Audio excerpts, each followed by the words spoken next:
Scott's going to be a junior at Emory University, and his ambition is to become, go to law school and then become a judge. And just so you know what it's like to have my job as president of UJA here, the notes that I received say that Scott got his good looks from his dad, Steve, who is on my board. I wrote that. Scott, thank you.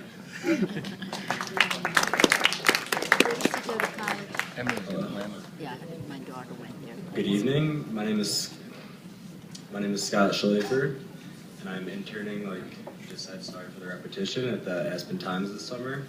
I'll be a junior at Emory University next fall. Tonight, I am genuinely honored to be introducing Stuart Eisenstadt tonight. Being just an intern, I could not have fathomed getting the opportunity to introduce someone like Stuart, let alone introduce him tonight. When this event first came on my radar a couple weeks ago, all I knew about Defiant Requiem is what was on the flyer.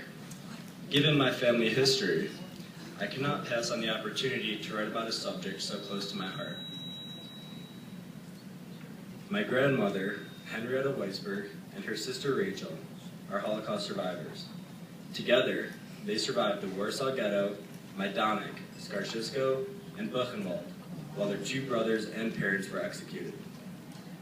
A couple summers ago, I visited Poland with my family and stood at the ruins of my grandmother's childhood home on 42 Twardy Street in Warsaw.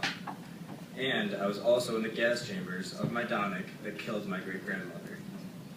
Needless to say, it was one of the most moving and powerful experiences of my life. It is being a third-generation Holocaust survivor that truly provides the backbone of my Jewish identity. I have taken dozens of Holocaust classes in school and have both my mother and grandmother as amazing teachers, which is exactly why I was so eager to learn more about Raphael Schechter's uplifting and previously untold story, how he conducted Verdi's Requiem at the concentration camp Terezin in defiance of the Nazis. What I found most interesting was why a man of Stuart's stature would get involved with Defiant Requiem. Stuart has worked in 3 U.S. administrations, serving as ambassador to the European Union and chief White House domestic policy advisor, among many other positions. He has received countless awards from foreign governments and has been named the leading lawyer in international trade. One of his most notable achievements was negotiating for upwards of $8 billion from European countries on behalf of Holocaust victims. Believe me, I could continue listing off Stuart's remarkable achievements all night. But what stands out to me is his dedication to telling the story of Raphael Schechter, Murray Sibley, and the choruses of Terezin. In 1968, when Stuart was working as the head of research for presidential candidate Hubert Humphrey, he discovered information about the Roosevelt administration's failure to act for those affected by Nazi Germany.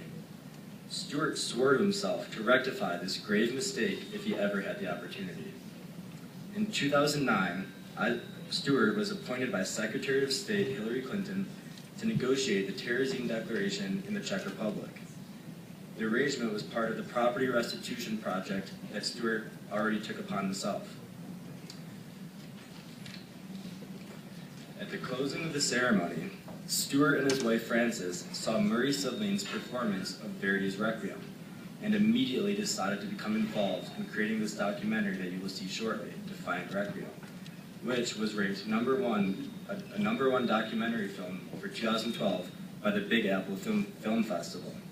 Stuart is largely responsible for the idea to transform the concert into a documentary and also raise the funds to help create this film. When I interviewed Stuart, I truly had the chills from not only getting the opportunity to actually speak with him, but for the powerful message of Defiant Requiem, and especially Stuart's passion for the subject. Clearly, he wants this story to be told. I am honored to present Ambassador Stuart Eisenstadt.